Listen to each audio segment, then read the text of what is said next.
Assalamualaikum warahmatullahi wabarakatuh.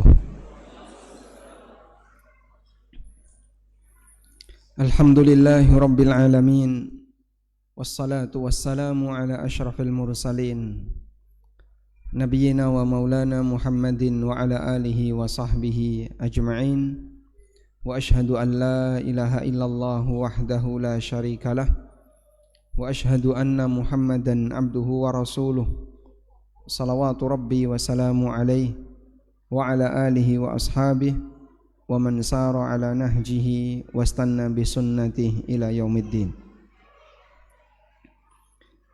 Alhamdulillah, kembali kita lanjutkan kajian dengan membaca kitab Al-Lu'lu' wal Marjan setelah libur selama setahun. Desember 2025 masuk lagi Januari 2026. Udah ganti tahun, Pak ya. Dan kita masih membahas di bab tentang masalah pernikahan, insyaallah yang tentang walimah. Qala al-musannif rahimahullah, penulis menyebutkan babun zawaju Zainab binti Jahsh wa nuzulul hijab wa itsbatu walimatil urs. Bab tentang pernikahan Nabi sallallahu alaihi wasallam dengan Zainab bintu Jahsh, wa nuzulul hijab, dan tentang turunnya hijab, serta adanya walimatul urs. Walimah berasal dari kata al-walamu. Al-walimah berasal dari kata al-walamu, dan yang dimaksud di sini adalah kumpul, artinya berkumpul. Lalu digunakan untuk menyebut semua hidangan makanan yang mengumpulkan banyak orang. Hidangan makanan yang mengumpulkan banyak orang.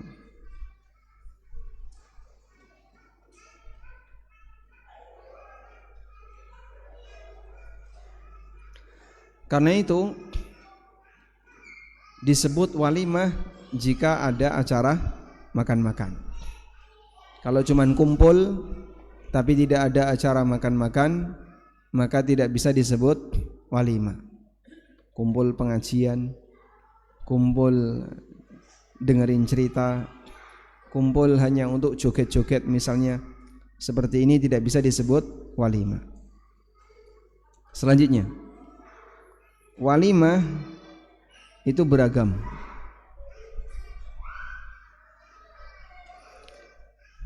Dan walimah yang dianjurkan Nabi sallallahu alaihi wasallam hanya satu, yaitu walimah nikah.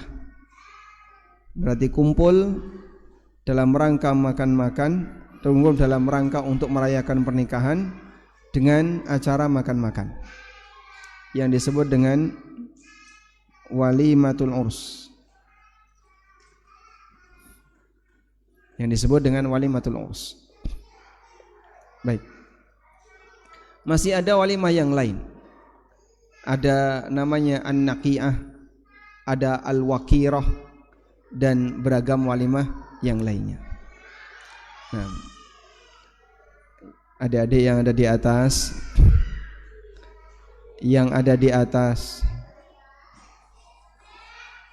sebentar. Ada yang bisa dimintai tolong untuk menenangkan yang ada di atas. Nah, alhamdulillah. Coba kita lihat di sini ya. Daftar walimah dalam Islam.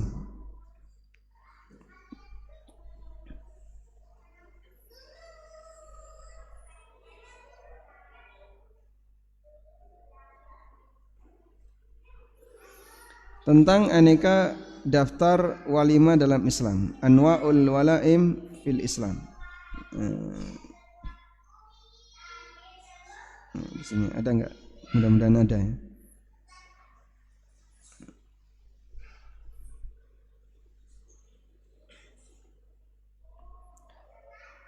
Ada namanya an-naqi'ah.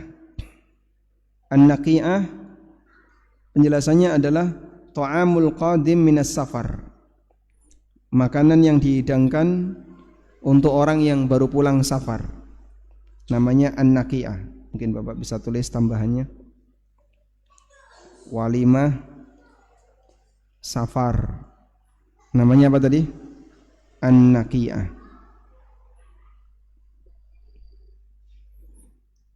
Kemudian juga ada namanya al-wakirah, yaitu makanan yang dihidangkan yattakhidhu idza faragha min bina'i baitihi. Ketika seseorang pindahan rumah, baru saja membuat rumah atau renovasi rumah, kemudian dia tempati, itu namanya al-wakirah. Walimah rumah baru, namanya apa? Al-wakirah. Kemudian ada al-aqiqah.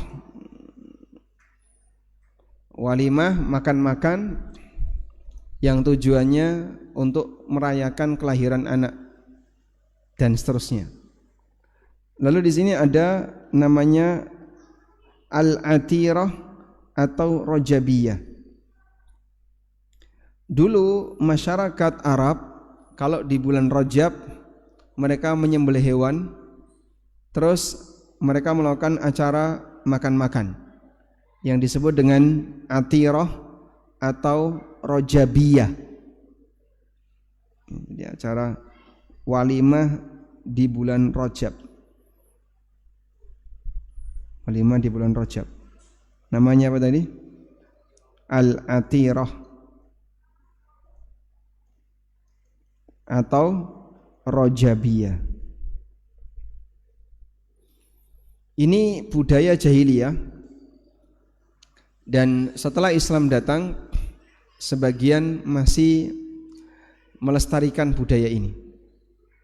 Namanya sembelian atirah atau rojabiyah, tasyakuran di bulan Rajab.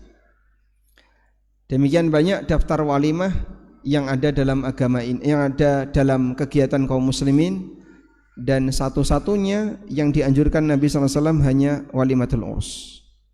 Selain itu tidak dianjurkan. Maka orang acara hajatan pindah rumah, acara hajatan pulang safar, tidak ada anjuran dari Nabi SAW, sehingga acara walimahnya bukan bagian dari sunnah Nabi SAW. Apakah berpahala? Berpahala dari sisi memberi makan orang lain. Tapi kalau acara walimahnya tidak ada perintah dari syariat yang sifatnya anjuran maupun wajib. Sekarang kita baca hadis berikut ini. Hadithu Anasin, hadis dari Anas. Qala, beliau mengatakan, ma aulaman nabiyyu sallallahu alaihi wasallam ala syai'in min nisaihi ma aulama ala Zainab aulama bisyatin.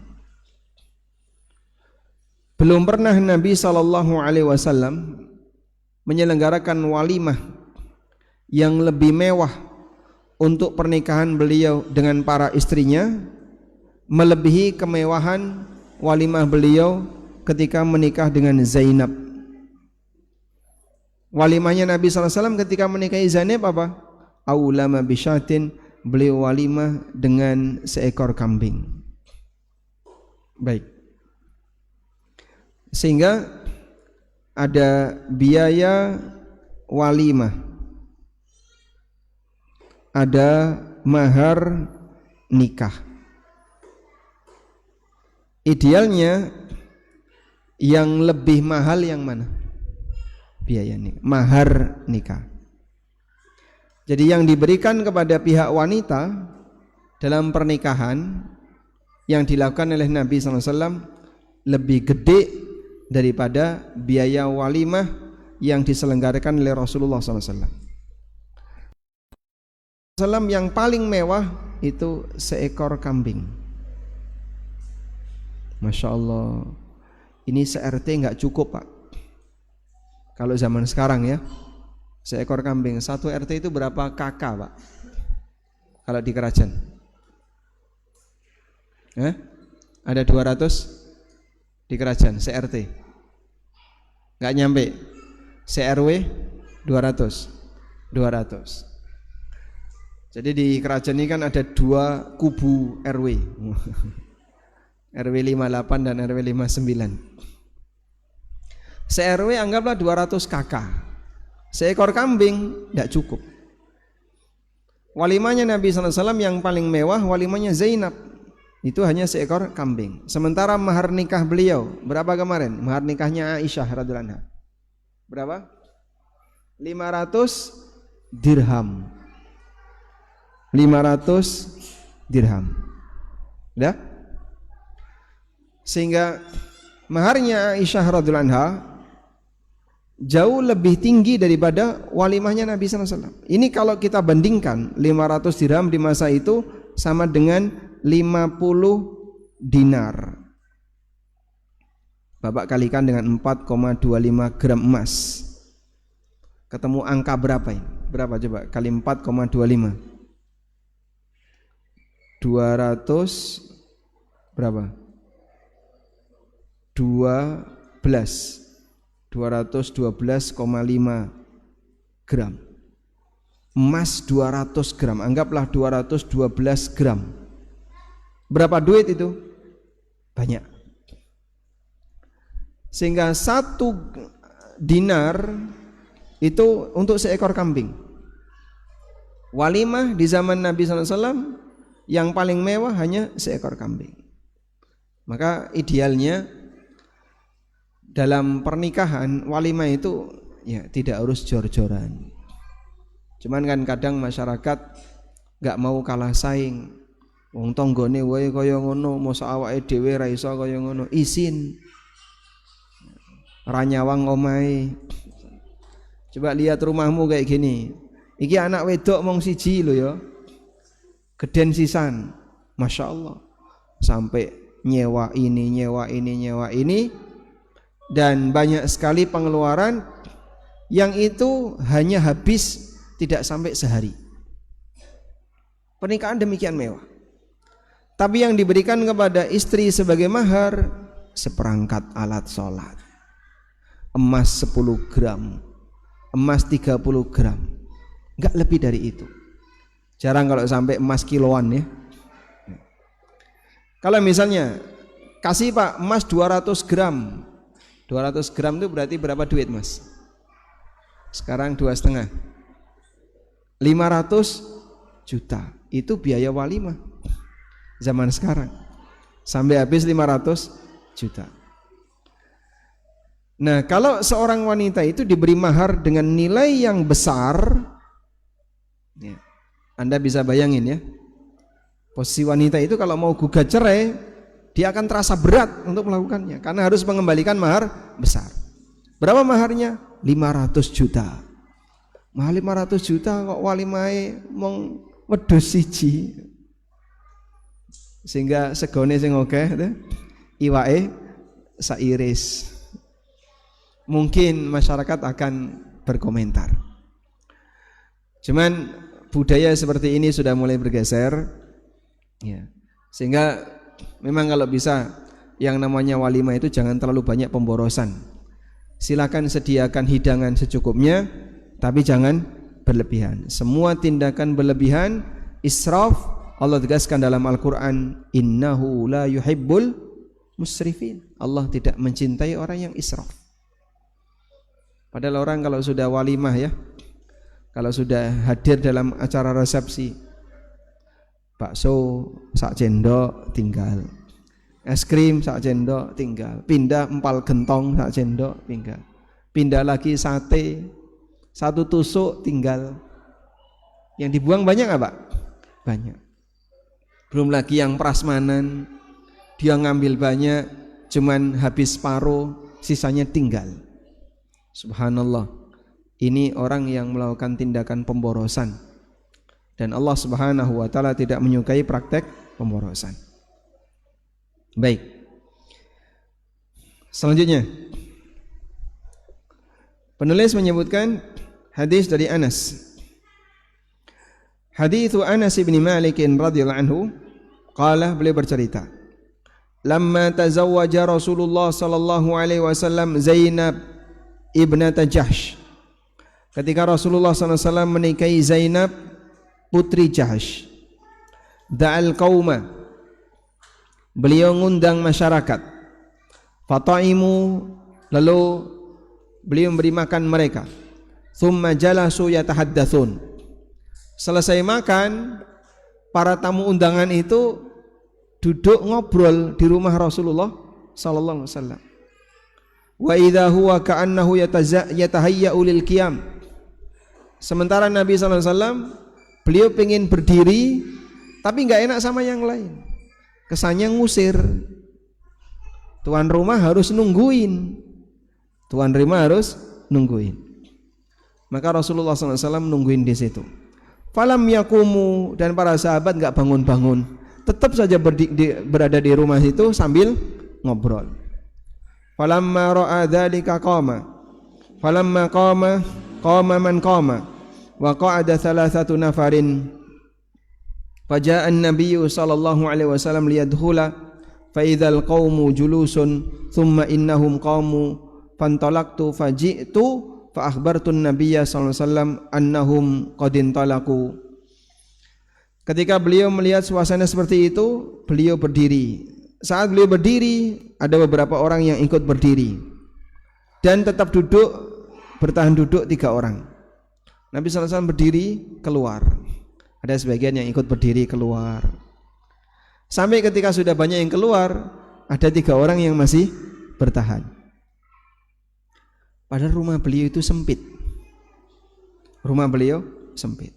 Rumah Aisyah radhiyallahu anha hanya 5, sekian meter kali 6, sekian meter. Tidak lebih luas daripada ruangan sebelah kanan saya. Sempit ya. Faja'an Nabi sallallahu alaihi wasallam liyadkhula. Kemudian Nabi sallallahu alaihi wasallam datang untuk masuk ke dalam rumah. Fa idzal qaumu julusun, ternyata orang-orang itu masih duduk di dalam. Tsumma innahum qamu, kemudian setelah itu mereka berdiri. Jadi kira-kira kalau tuan rumah seperti ini berharap tamunya segera pulang, itu boleh enggak, Pak? Boleh atau tidak? Iki tamu ini kok gak bubar-bubar. Aku harap ono acara kok tetap tunggu. Sehingga tuan rumah edok-edok keluar, masuk lagi, keluar, masuk lagi, serasa enggak betah. Seharusnya tamu pengertian. Fantalaqtu, maka aku pun mendatangi beliau, fa akhbartu, lalu aku sampaikan kepada Nabi sallallahu alaihi wasallam annahum qad intalaku, kalau mereka semuanya sudah bubar. Faja'a hatta dakhala, lalu beliau datang sampai beliau masuk ke dalam rumah. Fadhahabtu adkhulu, lalu aku pun masuk.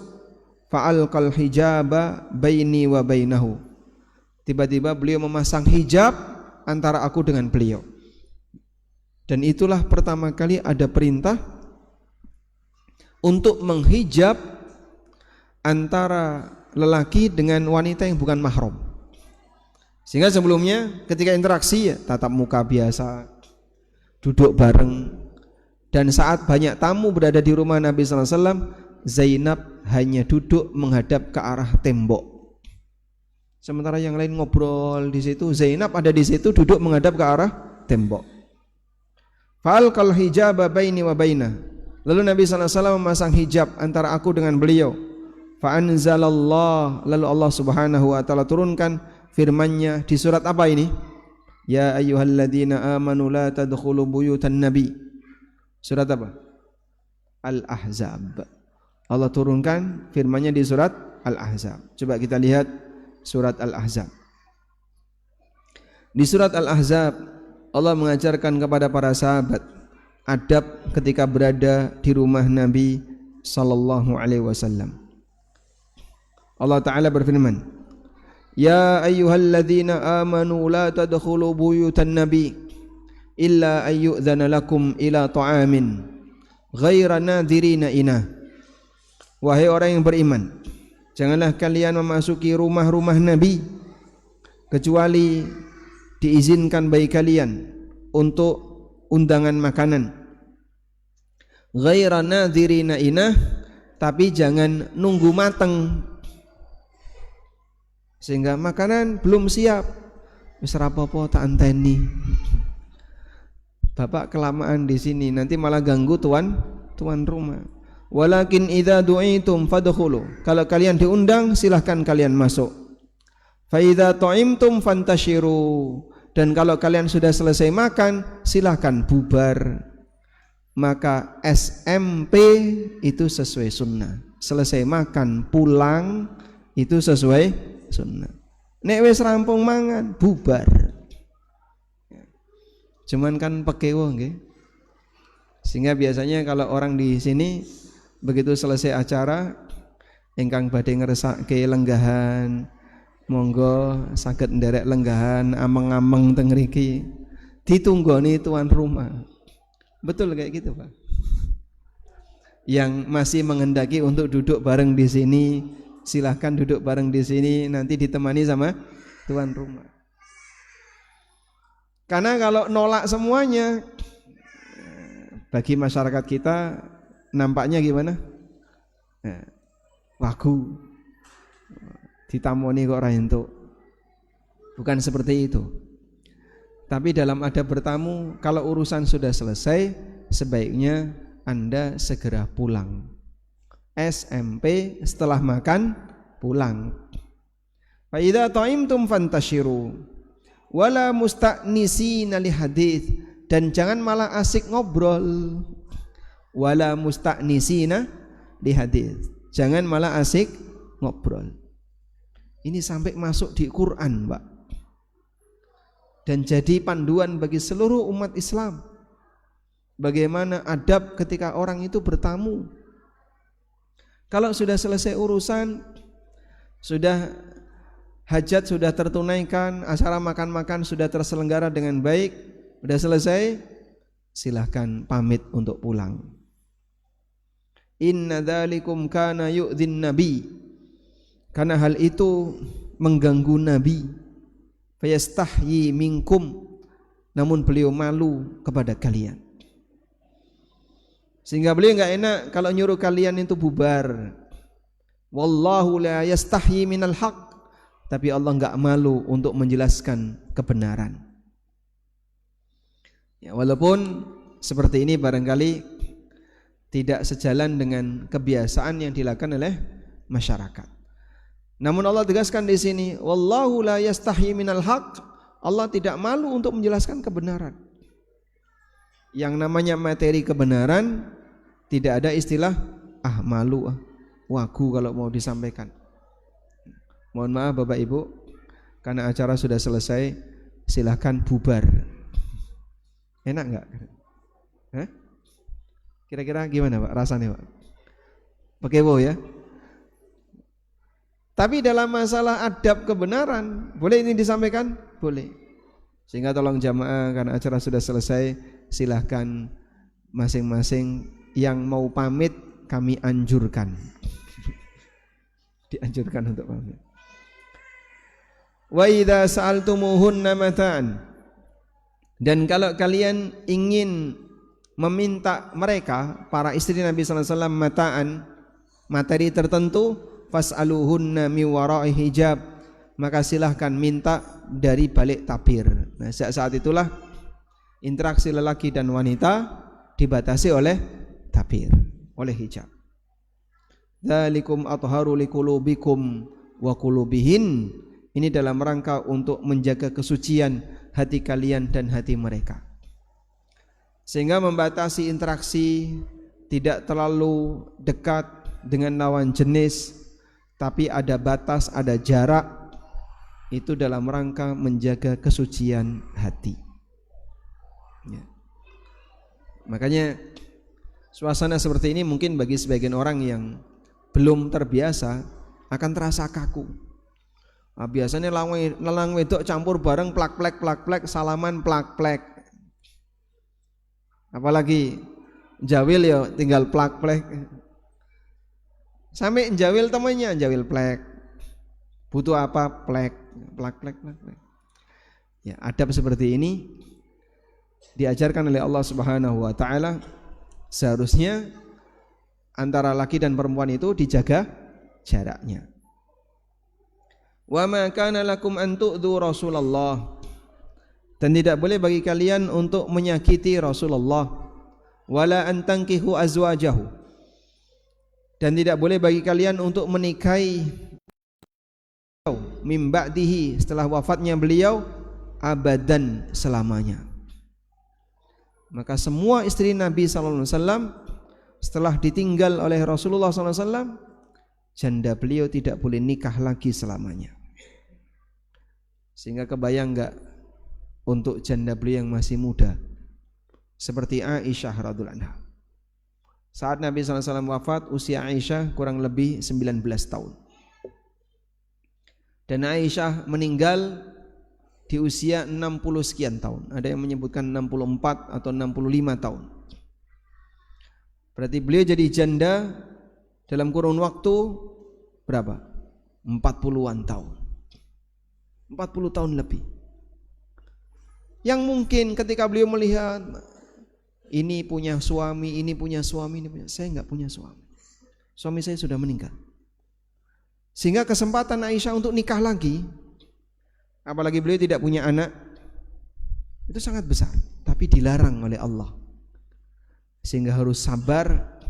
Maka Aisyah radhiyallahu anha selama beliau menjanda, beliau banyak puasa sunnah untuk menurunkan gejolak syahwat. Manusia normal. Beliau jarang dandan dan beliau potong rambutnya sehingga berambut cepak, rambut pendek. Karena enggak butuh untuk dandan. Dandan buat siapa? Suaminya sudah enggak ada. Lebih banyak fokus ibadah di dalam rumah, walaupun berada di tempat yang sangat sempit, karena sekat untuk tempat makam Rasulullah sallallahu alaihi wasallam. Aisyah hanya menempati sisanya. Abu Bakar wafat, disekat lagi. Umar wafat, disekat lagi. Tinggal sempit. Berapa? 1, sekian meter luas wilayah kamar Aisyah radhiyallahu anha. Inna dzalikum kana indallahi 'azima, sesungguhnya itu adalah perkara besar di sisi Allah Subhanahu wa taala. Karena itu bagian dari hukum khusus yang berlaku bagi Rasulullah SAW, wanita yang menjadi jandanya Nabi SAW karena ditinggal wafat oleh beliau tidak boleh dinikahi oleh siapapun setelah beliau wafat selamanya. Dan dulu ketika para sahabat meninggal dunia, mereka meninggalkan mantan istri, para janda. Tabi'in itu sampai enggak berani nikahi istrinya para sahabat. Bukan karena mereka punya hukum seperti itu, tapi sebagai bentuk penghormatan kepada sang guru. Sebagai bentuk penghormatan kepada sang guru, sehingga tabi'in tidak berani menikahi jandanya sang guru. Maka mereka lebih milih, ya kalau mau nikahi janda, ya janda selain jandanya para gurunya, sebagai bentuk penghormatan bagi mereka. Baik. Selanjutnya hadis berikutnya. Hadis Anas. Qala Anas bercerita, ana a'lamun nasi bil hijab. Aku orang yang paling tahu berkaitan dengan ayat hijab. Kana Ubay bin Ka'ab. Ubay bin Ka'ab yas'aluni, pernah bertanya kepadaku, anhu, tentang ayat hijab. Apa keunggulan Ubay bin Ka'ab? Apa keunggulan Ubay bin Ka'ab? Disebut oleh Nabi sallallahu alaihi wasallam sebagai wa aqra'uhum Ubay. Orang yang paling pintar baca Quran adalah Ubay. Asbaha Rasulullah sallallahu alaihi wasallam arusan bi Zainab ibnati Jahsh. Rasulullah sallallahu alaihi wasallam jadi pengantin baru ketika menikahi Zainab bintu Jahsh. Wa kana tazawwajaha bil Madinah. Beliau menikahi Zainab di Madinah. Fada'anna salit ta'am. Kemudian beliau mengundang masyarakat untuk makan-makan. Ba'da irtifa'in nahar, setelah masuk waktu agak siang. Fajalasa Rasulullah sallallahu alaihi wasallam. Nabi sallallahu alaihi wasallam duduk, wa jalasa ma'ahu rijalun, dan ada beberapa orang yang duduk masuk di rumah beliau. Ba'dama qamal qaum, setelah beberapa orang bangkit meninggalkan rumah beliau. Hatta qama Rasulullah sallallahu alaihi wasallam. Lalu Rasulullah sallallahu alaihi wasallam berdiri keluar. Famasya wa masyaitu ma'ahu. Beliau berjalan dan aku, kata Anas, aku pun berjalan bersama. Hatta balagha baba hujrati Aisyah, sampai kami tiba di rumah Aisyah. Tsumma dhanna annahum kharaju. Tamunya ditinggal, Pak. Tamu yang masih duduk di rumah Zainab tadi ditinggal. Nabi sallallahu alaihi wasallam marah ke rumah Aisyah. Sampai ketika beliau menyangka kalau mereka sudah bubar semuanya, faraja'tu ma'ahu, aku kembali bersama beliau. Fa idza hum julusun makanahum, ternyata tamunya masih begegek. Ternyata tamunya masih bertahan di rumahnya Zainab. Faraja'a wa raja'tu ma'ahu tsaniyah. Lalu Nabi sallallahu alaihi wasallam balik lagi ke rumah Aisyah dan aku pun ikut beliau. Sampai tiba di rumahnya Aisyah. Kemudian beliau balik dan aku balik bersama beliau. Fa idzahum qad qamu, ternyata mereka sudah bubar. Fa daraba baini wa bainahu sitran wa anzalal hijab. Lalu beliau memasang tabir antara aku dan beliau. Lalu disitulah turun ayat hijab, sehingga wanita wajib pakai hijab, tidak boleh menampakkan diri di depan lelaki yang bukan mahram dengan terbuka auratnya sejak turun ayat hijab. Hadis berikutnya, hadis Anas. Jadi kira-kira kalau ada seperti ini boleh ya, tamunya enggak pulang-pulang, tuan rumahnya keluar. Neng ndi Pak? Blonjo. Ayo tamune durung mulai kok malah ditinggal lunga. Aku era mulai-mulai. Nabi SAW sampai pergi ke rumah Aisyah, balik lagi kok masih ada di situ, balik lagi ke rumah Aisyah. Hadis Anas. Beliau bercerita, kana Nabi sallallahu alaihi wasallam idza marra bi janabati ummi Sulaim, dakhala 'alaiha fa sallama 'alaiha. Nabi sallallahu alaihi wasallam kalau lewat kemudian ketemu Ummu Sulaim, maka beliau menjumpai Ummu Sulaim dan menyampaikan salam kepadanya. Siapa Ummu Sulaim? Ibunya Anas. Tsumma qala, kemudian Anas mengatakan, kana Nabi sallallahu alaihi wasallam arusan bi Zainab. Nabi sallallahu alaihi wasallam pengantin baru dengan Zainab. Faqalat li Ummu Sulaim. Lalu Ummu Sulaim menyampaikan kepadaku, kepada Anas, lau ahdaina li Rasulillahi sallallahu alaihi wasallam hadiyatan. Coba kita siapkan hadiah untuk Rasulullah sallallahu alaihi wasallam. Faqultu laha if'ali. Oke, siap Ibu. Fa'amadat ila tamrin wa samnin wa aqid. Lalu beliau mengambil kurma dicampur dengan samnin, tepung, minyak samin ya. Campur dengan minyak samin, dicampur dengan keju akid. Fattakhadat haisatan fi burmah. Kemudian beliau membuat adonan di sebuah wadah ya. Kurma campur keju campur minyak diulek jadi adonan. Rasanya apa ya Pak? Wallahu a'lam. Itu makanan orang masa silam ya. Kalau zaman sekarang mungkin enggak ada yang kayak gini. Fa arsalat biha ma'i ilai. Kemudian beliau mengantarkan makanan itu bersamaku.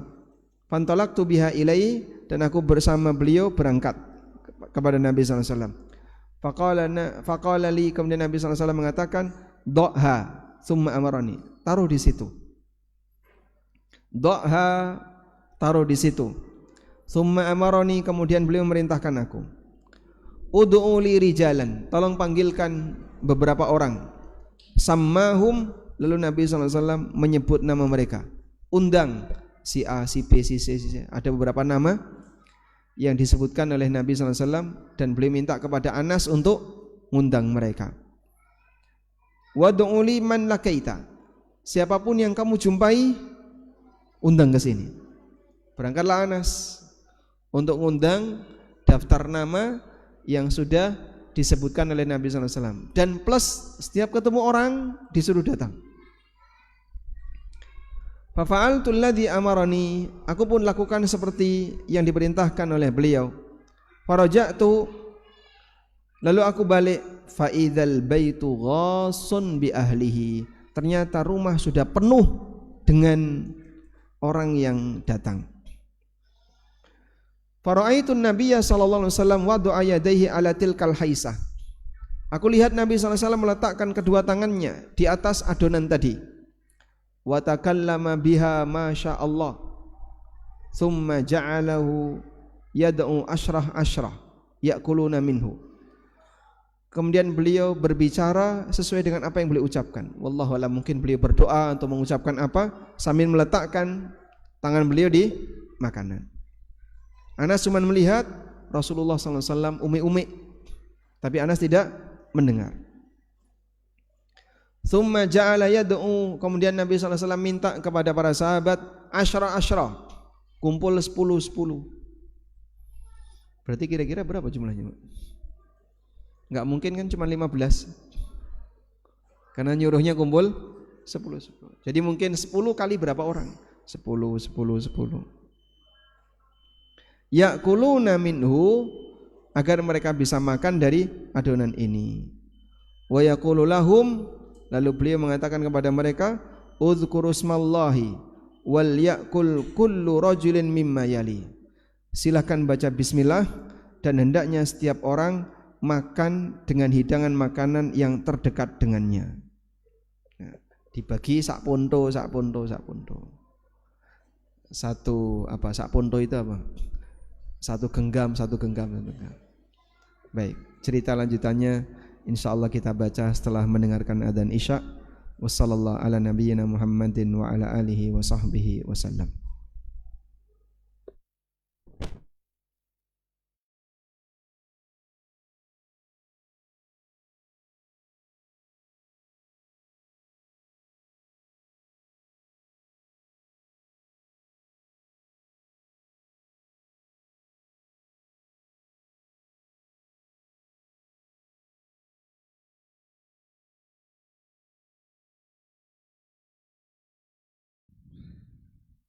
Allahu Akbar, Allahu Akbar,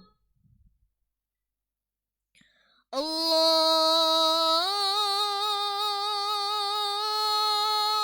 Akbar,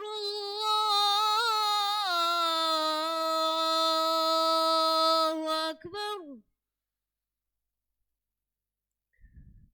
Ashhadu an la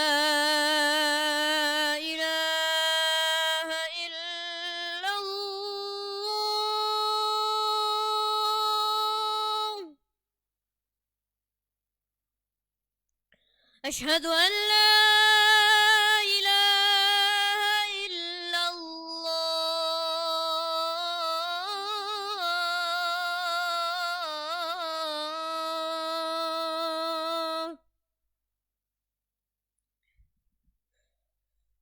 أشهد أن محمد رسول الله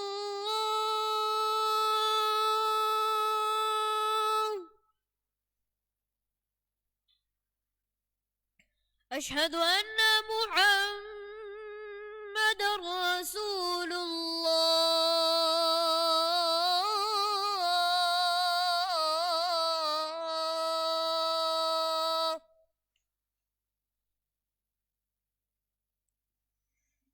حي على الصلاة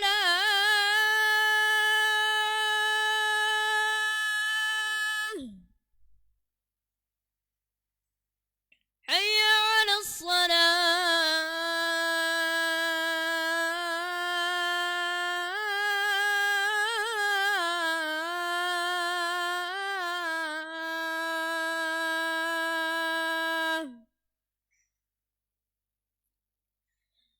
حي على الفلاح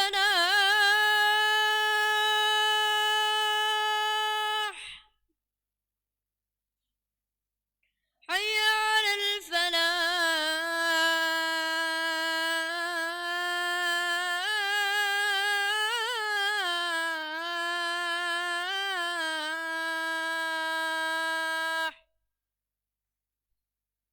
الله أكبر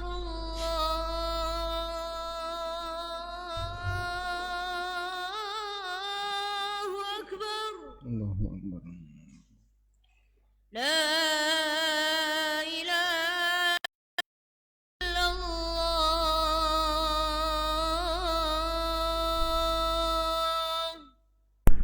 La ilaha illallah.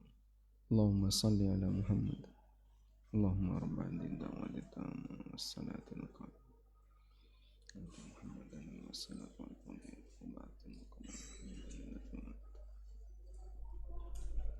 Alhamdulillah wassalatu wassalamu ala Rasulillah wa ala alihi wa sahbihi wa mawalah wa ashhadu an la ilaha illallah wahdahu la syarikalah wa ashhadu anna Muhammadan abduhu wa rasuluh. Kita lanjutkan ceritanya. Wa yaqulu lahum, setelah semuanya dibagi per 10 orang, Nabi SAW menyampaikan kepada mereka, Udhkuru smallah wal ya'kul kullu rajulin mimma yalih. Baca bismillah dan hendaknya setiap orang dia makan makanan yang ada di dekatnya. Sehingga kumpul 10 dikasih satu bagian. Mereka ngambilin. Masya Allah, itulah kesederhanaan para sahabat. Hatta tasadda'u kulluhum anha, sampai mereka tafarraqu, berpencar, sampai mereka meninggalkannya. Fakharaja minhum man kharaja, maka keluarlah mereka yang sudah keluar.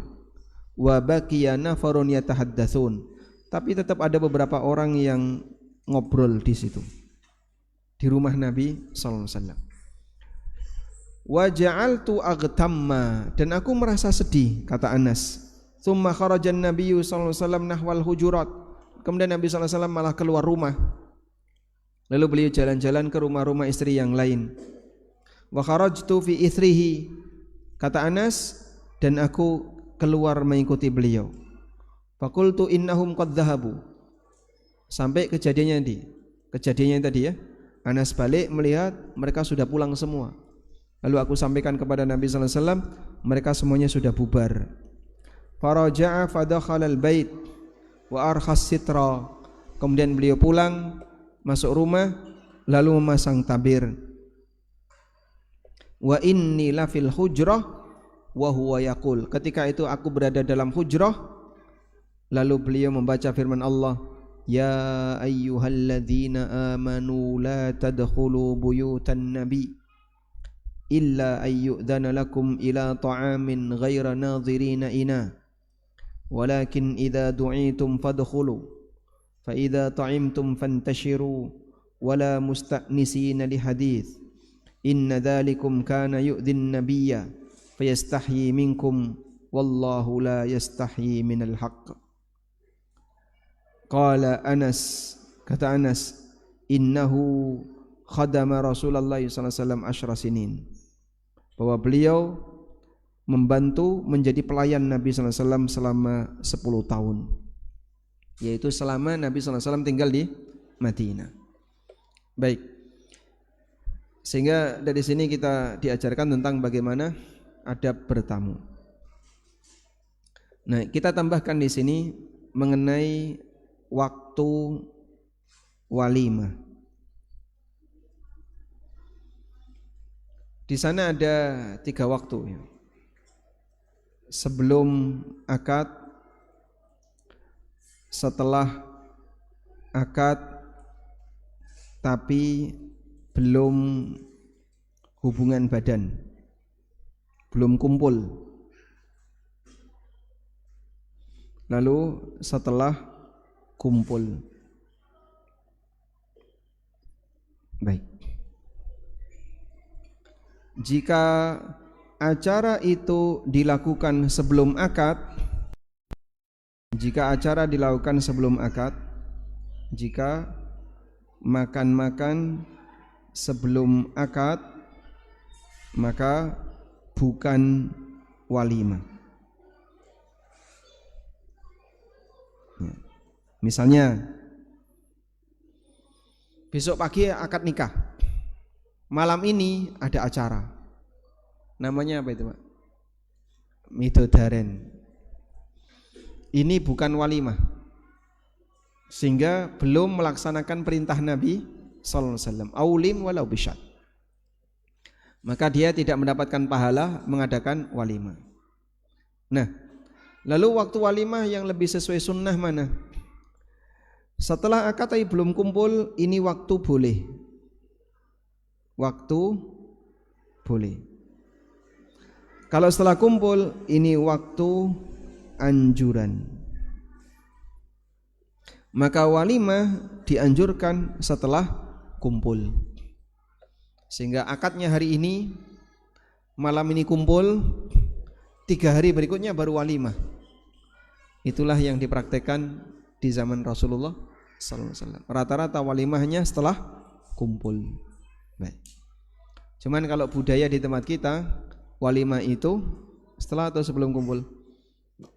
Walimah rata-rata sebelum kumpul. Akad pagi langsung walimah. Kita lihat ini. Yustahabbu fi ta'amil walimah ay yakuna ba'da ad-dukhul. Dianjurkan agar hidangan makanan walimah itu diberikan setelah kumpul. Di sini ada catatan. Qala al-Qadhi Iyad. Al-Qadhi Iyad mengatakan, la khilafa annahu la hadda laha wa la tawqita. Tidak ada perbedaan pendapat di kalangan para ulama bahwa berkaitan dengan walimah nikah tidak ada batas waktu wajib. Wa qala an-Nawawi, kata an-Nawawi dalam syarah hadis, fihi dalilun li walimatil urs. Hadis ini dalil mengenai walimatul urs. Wa annaha ba'da ad-dukhul, dan itu dilakukan setelah kumpul. Wa qad sabaqa annaha tajuzu qablaha wa ba'daha. Walaupun boleh dilakukan walimah qablahu wa ba'dah, setelah kumpul atau sebelum kumpul. Yang penting sudah akad. Maka yang lebih sesuai sunnah sebagaimana praktek Nabi sallallahu alaihi wasallam, walimah itu setelah kumpul, meskipun boleh sebelum kumpul. Umumnya masyarakat kita sebelum kumpul. Wa hadha huwal masyhur min madhabil Malikiyah. Demikianlah yang masyhur dalam madhab Malikiyah. Dan ini merupakan madhab yang resmi dalam fikih Syafi'iyah. Dan ini pendapat yang disampaikan oleh Ibnu Taimiyah. Wallahu a'lam. Walhamdulillahirabbil alamin. Demikian yang bisa kita sampaikan. Semoga bermanfaat. Wassallallahu ala nabiyyina Muhammadin wa ala alihi wa sahbihi wasallam. Wa akhiru da'wana alhamdulillahi rabbil alamin. Wassalamu alaikum warahmatullahi wabarakatuh.